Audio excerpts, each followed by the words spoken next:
ఎన్నికల ఏర్పాట్లకు కట్టుదిట్టమైన చర్యలు చేపడుతున్నామన్నారు మంచిర్యాల జిల్లా కలెక్టర్ సంతోష్. పోలీస్ రెవెన్యూ శాఖ సంయుక్తంగా చెక్పోస్టులను ఏర్పాటు చేస్తున్నారని అన్నారు. ఫ్లయింగ్ స్క్వాడ్ సిబ్బందితో నిఘా పెడతామని చెప్పారు. ప్రభుత్వ పథకాలకు సంబంధించిన పోస్టర్లు, రాజకీయ పార్టీల ప్రచారాల బోర్డులను తొలగించాలని అధికారులను ఆదేశించారు. లోక్సభ ఎన్నికల షెడ్యూల్ రిలీజ్ అవడంతో మంచిర్యాల కలెక్టరేట్లో పోలీసు ఉన్నతాధికారులతో సమావేశమయ్యారు collector Santosh. So 29th 3 PM వరకు ఎవరైనా విత్డ్రాల్ చేసుకుంటారు. 29 తర్వాత మనకి ఫైనల్ కంటెస్టింగ్ క్యాండిడేట్స్ లిస్టు అనేది రావడం జరుగుతుంది. దాని తర్వాత మనకి major important date of poll ఏదైతే ఉందో అది 13th మే రోజు ఉంది.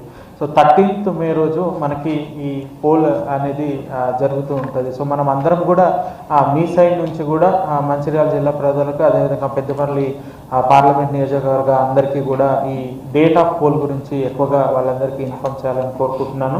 So date of poll 13th మే తర్వాత 4th జూన్ వరకు మనకి వివిధ ఫేసెస్లో డిఫరెంట్ స్టేట్స్లో పోల్ కంటిన్యూ అయిపోయి మళ్ళీ 4th జూన్ రోజు మనకి ఈ కౌంటింగ్ అనేది స్టార్ట్ చేయడం జరుగుతుంది. 4th రోజు మనం కౌంటింగ్ చేసుకొని రిజల్ట్ డిక్లరేషన్ చేసుకోవడం జరుగుతుంది. 6th జూన్ రోజు మనకి ఈ ఓవరాల్ ఏదైతే ఎలక్షన్ ప్రాసెస్ ఉందో ఆ రోజుకి కంప్లీట్ చేయడం జరుగుతుంది.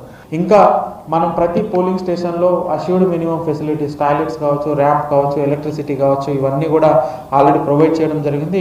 ఇంకా ఎక్కడైనా తక్కువ పడినా కూడా అవన్నీ ప్రొవైడ్ చేయడం జరుగుతుంది. ఈ సమ్మర్ని పర్టికులర్గా సమ్మర్ని దృష్టిలో పెట్టుకొని 3 అడిషనల్గా, ఒకటి ప్రతి పోలింగ్ స్టేషన్లో షేడ్ ఉండేటట్టు, ప్రతి పోలింగ్ స్టేషన్లో ఇప్పుడు ఓటర్స్ వచ్చినప్పుడు అక్కడ షేడ్ ఉండేటట్టు వాళ్ళందరికీ, అదేవిధంగా ప్రతి పోలింగ్ స్టేషన్లో వాటర్ ఫెసిలిటీ, ఎక్కడ ఇబ్బంది లేకుండా వాటర్ ఫెసిలిటీ ఉండేటట్టు, అదేవిధంగా ప్రతి పోలింగ్ స్టేషన్లో అక్కడ ఉన్న ఏఎన్ఎంస్ కానీ మెడికల్ టీమ్స్ కానీ స్పెషల్ ట్రైనింగ్ ఇచ్చేసి సడన్గా ఆ సమ్మర్లో కంటిన్యూస్గా నిల్చొని ఒకవేళ కింద పడిపోవడం, లేకపోతే వడదెబ్బ తగలడం, లేకపోతే అట్లాంటి ఏమైనా కూడా sufficient number of ORS packets, tablets అందించి కూడా ఈ 3 రకాల అడిషనల్ మెజర్స్ కూడా మనం ప్రతి పోలింగ్ స్టేషన్లో తీసుకోవడం జరుగుతుంది.